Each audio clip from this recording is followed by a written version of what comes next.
Hey Henry, how's everything going? And what's with the flowers? They're for my wife. Oh, a wedding anniversary or something?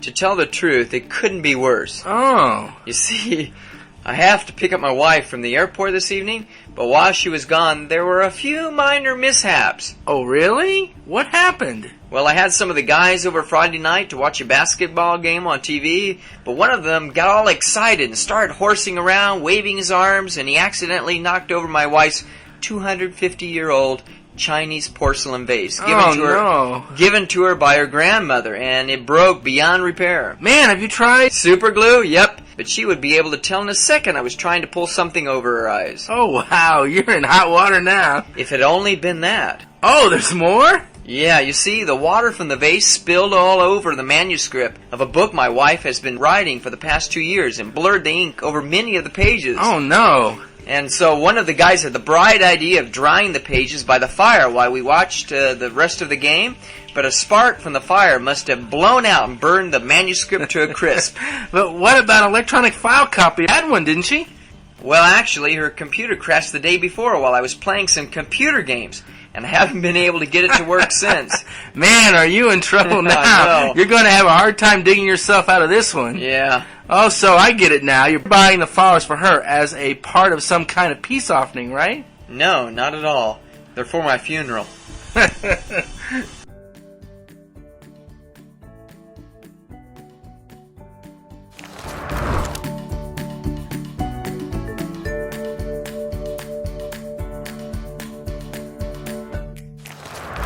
Could I borrow a few bucks until payday? I'm a little strapped for cash.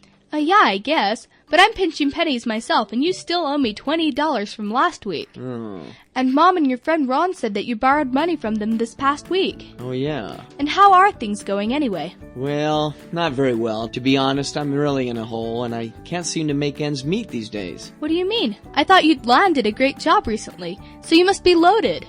Well, I do have a job, but I've used my credit cards to pay off a lot of things recently. But now I can't seem to pay the money off. Do you have a budget? I mean, how do you keep track of your income and expenses? Well, when my money runs out, I come to you, of course. Great. No, but I guess I should have some financial plan. Well, let's see if I can help you. How much money do you spend on your apartment?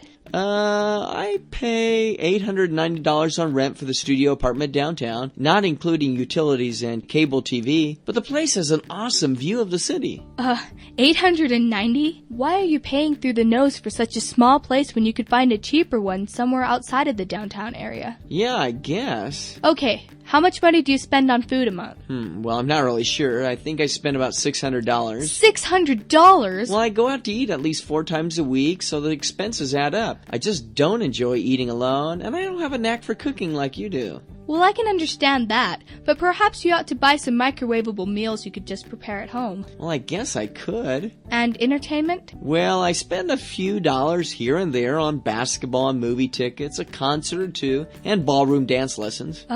Exactly how much do you spend on all of these? Just a few dollars? Well, about $400 or so. Or so? No wonder you're having money problems.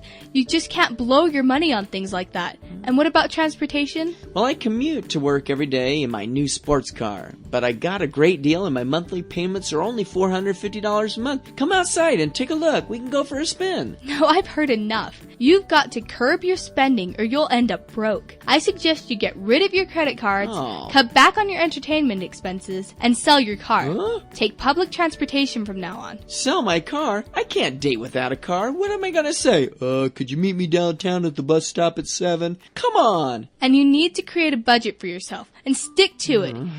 And start with paying off your bills, starting with me. You owe me $50. $50? Wait, I only borrowed $20 from you last week. How did you come up with 50? Financial consulting fees. My advice is at least worth 30.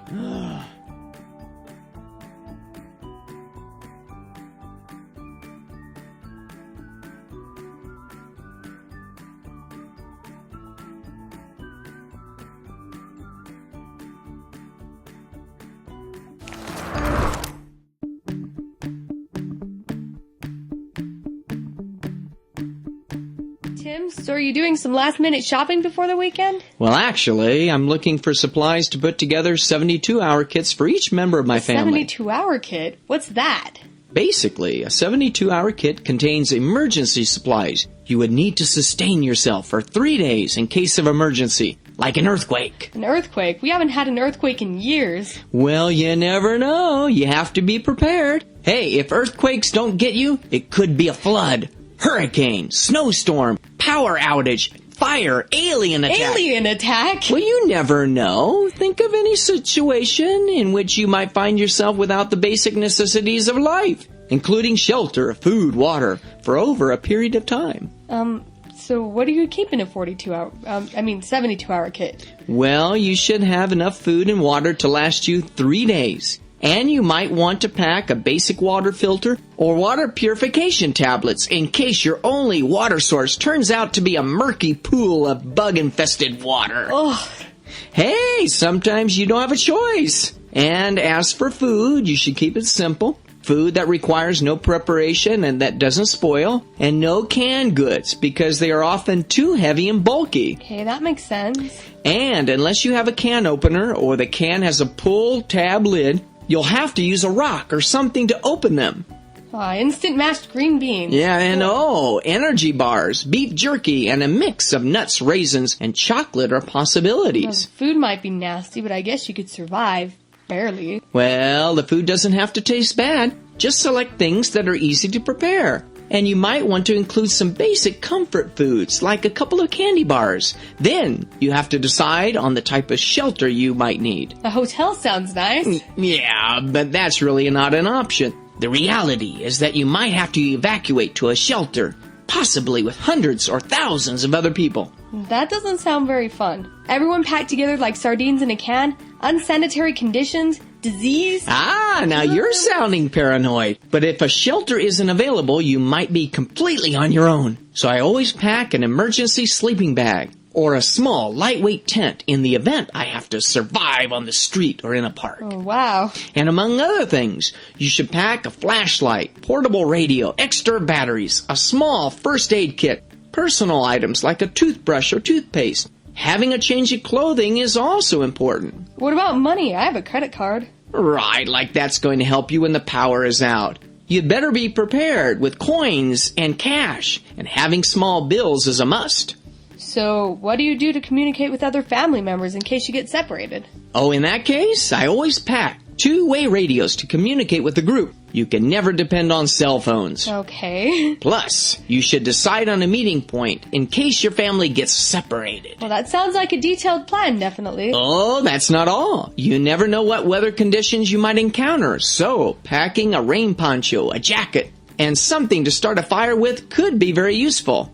Like matches? Matches? You drop those in a puddle of water and you're toast. You need to pack at least 3 forms of fire starter, a magnifying glass, a high-quality lighter, and waterproof matches. Well, I never thought about those either. So what do you do if you have small kids? They'd probably go stir-crazy under such conditions. You're exactly right. So a little extra preparation for them is needed. If you have to evacuate to a shelter to wait out a disaster, kids soon will be bored out of their minds. So you have to pack small card games, paper, or something like pencils and crayons to draw with. You know, preparing a 72-hour kit makes perfect sense. Yeah, but most people think about it after it is too late.